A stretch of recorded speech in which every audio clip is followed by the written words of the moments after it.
जिनकी राशि के स्वामी सूर्य हैं।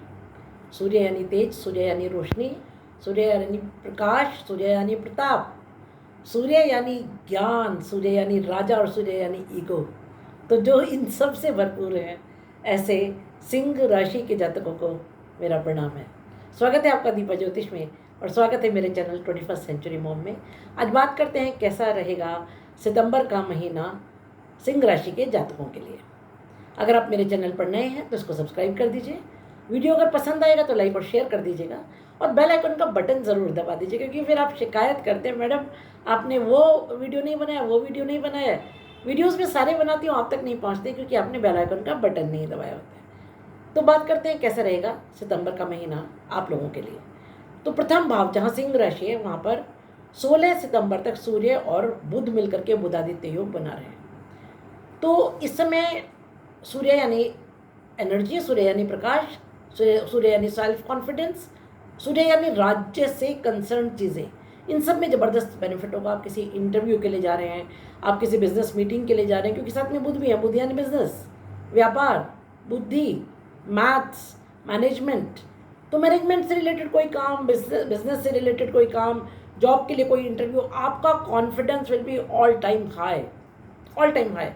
आपकी तैयारी ऑलरेडी ज़बरदस्त होगी, लेकिन साथ साथ कॉन्फिडेंस इतना होगा कि आपको लगेगा अरे इंटरव्यू देने नहीं जा रहे हैं, इंटरव्यू लेने जा रहे हैं।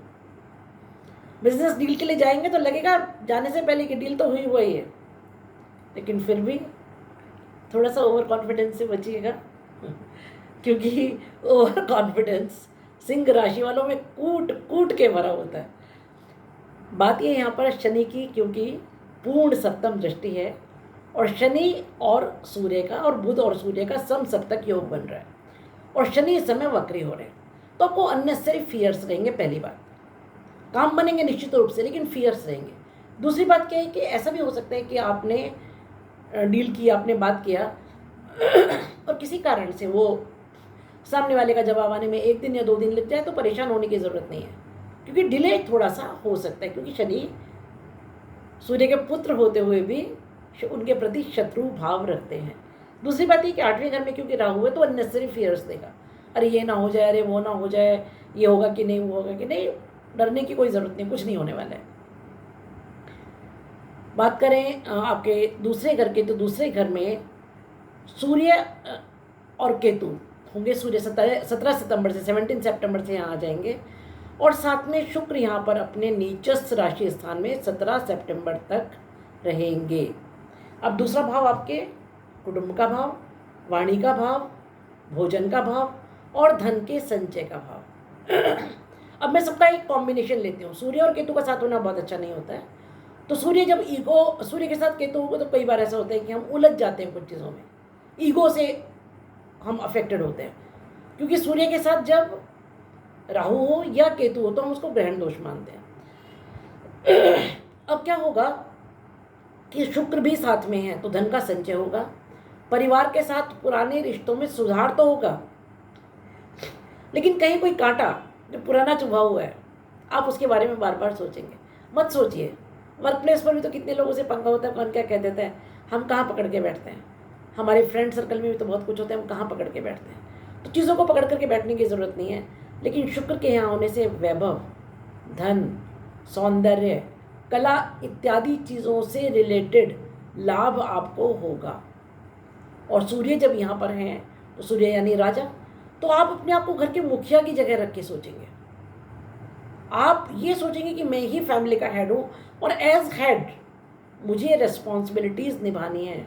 तो आप त्याग करेंगे, जो आप हमेशा से ही करते हैं, क्योंकि राजा को तो त्याग करना पड़ता है। तो कुछ चीज़ों में एक अच्छी बात ये होगी कि आप कुछ चीज़ों को छोड़ देंगे, उनको लेट गो करेंगे और लेट गो कर करके चीज़ों को आगे बढ़ाएंगे। हाँ, धन का संचय तो निश्चित रूप से होगा, धन निश्चित रूप से आएगा, लेकिन खर्चे भी बरोबर होंगे। अब जो आने वाला धन है और जो जाने वाला धन है उसके बीच में बैलेंस बनाना ये आपकी जिम्मेदारी है।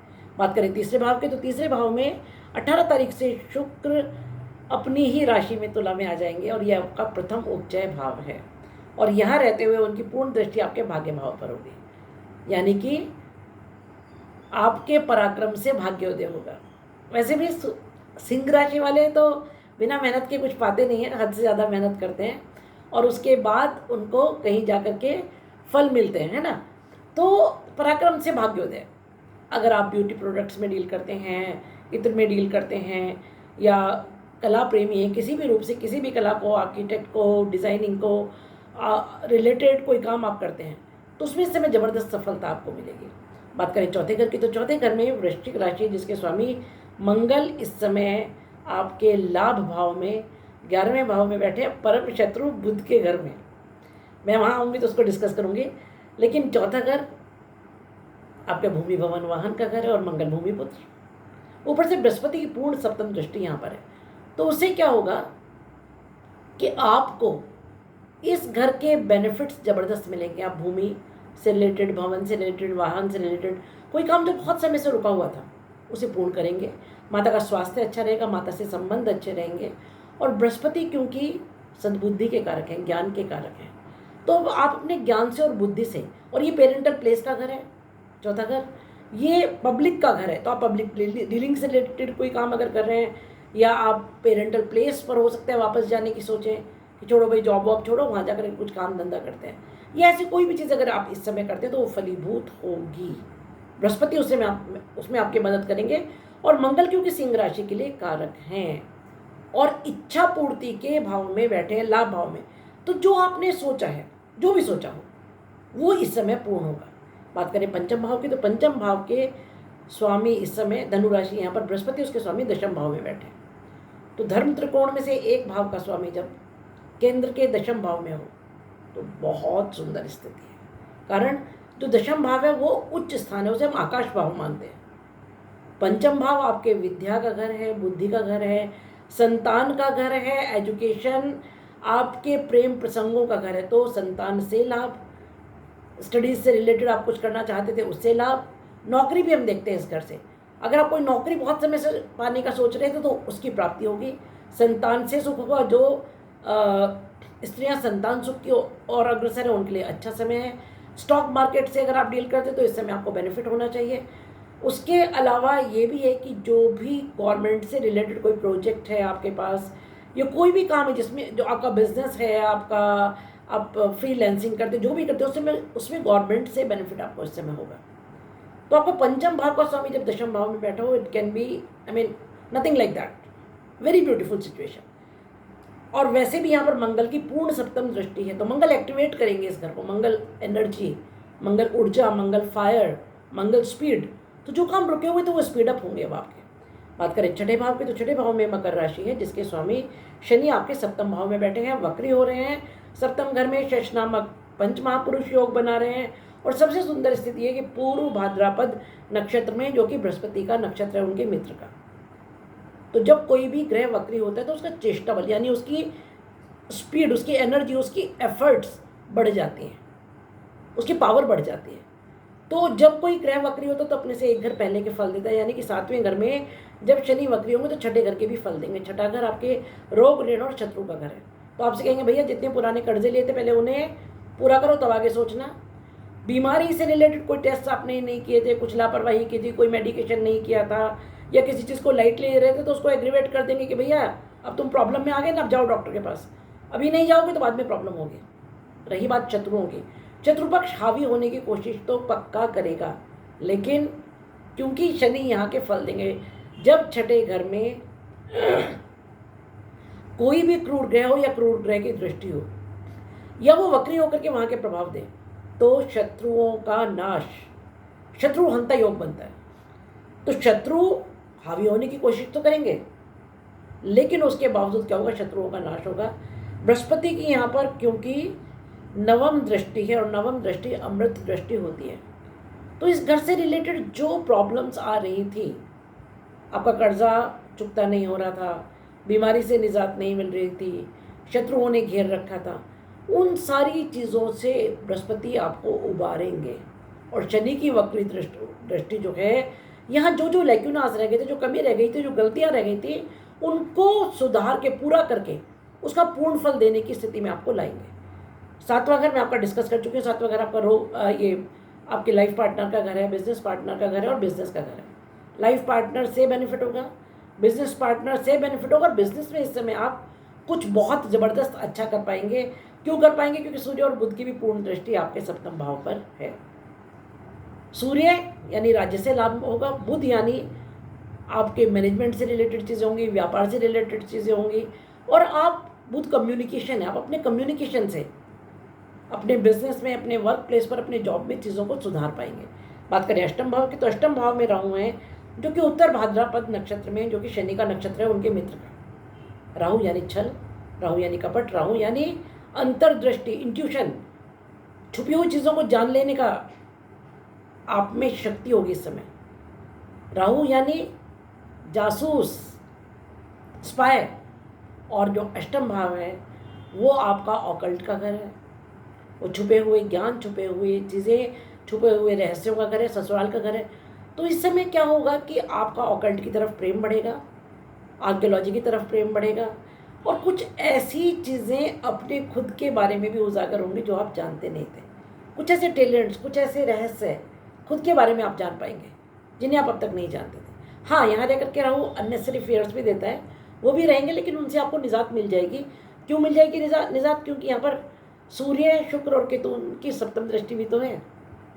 बात करें नवम भाव की, तो नवम भाव यानी आपका भाग्य भाव, उसका स्वामी मंगल इस समय आपके लाभ भाव में बैठा है। जब भाग्य भाव का स्वामी लाभ भाव में बैठा हो या लाभ भाव का स्वामी भाग्य भाव में बैठा हो, ऐसा मैं नहीं कह रही हूँ, ऐसा वैदिक एस्ट्रोलॉजी कहती है, तो क्या होता है भाग्य से लाभ, यानी कि जो एफर्ट्स आप करेंगे उसमें भाग्य फुल सपोर्ट करेगा। कभी कभी ऐसा होता है हम 90% मेहनत करते हैं, 10% फल मिलते हैं। कभी ऐसा होता है हम 10% मेहनत करते हैं और 90% हमको भाग्य सपोर्ट करता है। तो ये वो वाली स्थिति है जब 10% मेहनत पर 90% लक आपको सपोर्ट करेगा। और वैसे भी यहाँ पर शुक्र की पूर्ण दृष्टि होगी 18 तारीख से, तो 18 तारीख के बाद का जो समय है, पुराने कर्मों के फल, पुरानी एफर्ट्स के फल इस समय अचानक आपको मिलेंगे। भाग्य इस समय जबरदस्त साथ देगा। मैं भी जब मंगल पर आऊँगी तब डिस्कस करूँगी कि मंगल कैसी स्थिति में। बात करें दशम भाव की, तो दशम भाव में बृहस्पति मृगशिरा नक्षत्र में बैठे हैं मंगल के, और योग कारक हैं। पंचम का स्वामी जब दशम में होता है तो योग कारक होता है। और मंगल बृहस्पति के मित्र हैं, हालांकि शत्रु राशि में बैठे हुए बृहस्पति शुक्र के, लेकिन ये बात मैं हमेशा कहती हूँ कि जब बृहस्पति और शुक्र एक ही भाव में बैठे हों, दोनों गुरु, एक देव गुरु एक दैत्य गुरु, अगर दोनों एक ही भाव में बैठे हैं तो भी, या एक दूसरे के घर में बैठे हैं तो भी हानि नहीं करते। हालांकि शत्रु हैं एक दूसरे के, मगर दोनों समझदार हैं ना, जानते हैं नुकसान करके अच्छा नहीं है, तो उस भाव को उठाते हैं, उत्थान करते हैं, लिफ्ट अप करते हैं उस भाव को। और ये आपका दशम भाव वैसे ही आपका एक तो वर्क प्लेस, ऊपर से उच्च स्थान आकाश भाव, तो वर्क प्लेस पर आपको जबरदस्त बेनिफिट मिलेगा। आपके जो एफर्ट्स हैं वो इस समय फलीभूत होंगे। और मंगल के नक्षत्र में हैं तो क्या होगा, मंगल स्पीड देंगे, मंगल एनर्जी देंगे, मंगल उत्साह देंगे, मंगल सेनापति हैं। तो अगर कहीं कोई शत्रु आसपास मंडरा रहे ना, उनको साफ करने का काम मंगल करें। बात करें 11वें भाव की, तो 11वां भाव आपका जो लाभ भाव है और इच्छा पूर्ति का भाव है। मैं इच्छा पूर्ति को बहुत ब्रॉड टर्म में देखती हूँ। इच्छा पूर्ति कैन भी आपका धन की इच्छा, संतान की इच्छा, एजुकेशन की इच्छा, मित्रों से कुछ आपको चाहिए, सिद्धि चाहिए, आपको शांति चाहिए, प्रेम चाहिए, जो चाहिए वो आपका इच्छा पूर्ति का भाव कौन सा है, 11वां भाव। अब मंगल यहाँ अपने परम शत्रु मिथुन राशि में, बुध की राशि में बैठे। बुध बेचारा छोटा सा बच्चा, बालक माना गया, राजकुमार माना गया, सॉफ्ट ग्रह है। मंगल वीर पराक्रमी सेनापति, पूरा अस्त्र शस्त्र लेकर के जब उसके घर में घुसेंगे बेचारा, क्या होगा, बुध तो डर जाएगा। तो क्या होगा कि बुध के घर को मंगल डोमिनेट करेंगे, यानी कि 11वें भाव में, हालांकि स्वामी तो बुध है, लेकिन वो बेचारा चुपचाप एक कोने में बैठ जाए कि साहब जो करना है कर लो, मुझ में तो लड़ने की हिम्मत आपसे नहीं है। तो इस समय क्या होगा, मंगल हावी रहेंगे 11वें घर पर, और मंगल योग कारक है सिंह राशि के लिए। तो आपके जो कामों में बहुत समय से अड़चन आ रही थी, लाभ में और इच्छा पूर्ति में, वो इस समय होकर रहेगा, ये निश्चित है। बात करें 12वें भाव की, तो 12वें घर में कर्क राशि है जिसका स्वामी चंद्रमा है। 12वें चंद्रमा अच्छा नहीं मानते हैं। क्यों नहीं मानते हैं? क्योंकि चंद्रमा क्या है, मन, और 12वां घर किसका घर है, खर्चे का घर है। मन का जब खर्चा होगा, यानी आपका मन विचलित रहेगा, परेशान रहेगा, अननेसेसरी टेंशन्स रहेंगी, मेंटल पीस डिस्टर्ब रहेगी, तो उसके लिए चंद्र दर्शन कीजिए, चंद्रमा को जल दीजिए, ये 2 चीज़ें आप कीजिए।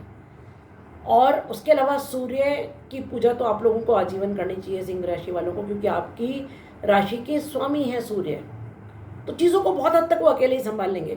बाकी 8 ग्रहों को सारी एनर्जी सूर्य ही देते हैं। अगर जिसने सूर्य को संभाल लिया उसने सब कुछ संभाल लिया। तो सूर्य पूजा कीजिए। उसके अलावा शनि देखिए वक्री है, तो सभी लोगों को, सिर्फ सिंह राशि के लोगों को नहीं, सभी को इस समय या तो दशरथ कृत शनि स्त्रोत या फिर कम से कम हनुमान चालीसा या सुंदरकांड, किसी भी रूप में हनुमान पूजा करनी चाहिए। राहु अष्टम भाव में है, दुर्गा पूजा किसी भी रूप में कीजिए। मैंने आपको 4 चीज़ें बताई हैं। अगर आप ये 4 चीज़ें कर लेते हैं तो I can assure you it will be a life changing experience for you. आप अपनी ज़िंदगी में बहुत कुछ बदल पाएंगे। देखिए, एस्ट्रोलॉजी रेमेडियल साइंस है। एस्ट्रोलॉजी का पर्पज़ ही ये है कि हम आपको बताएं कि क्या हो पाने की उम्मीद है, और अगर कुछ आप सुधार पा सकते हैं तो कैसे सुधार लीजिए। कुछ पाने के लिए कुछ करना तो पड़ेगा। तो हो सके तो ये 4 उपाय कीजिए। और अगर वीडियो पसंद आए तो लाइक कीजिए, शेयर कीजिए, सब्सक्राइब ज़रूर कीजिए और बेल आइकन का बटन दबाइए।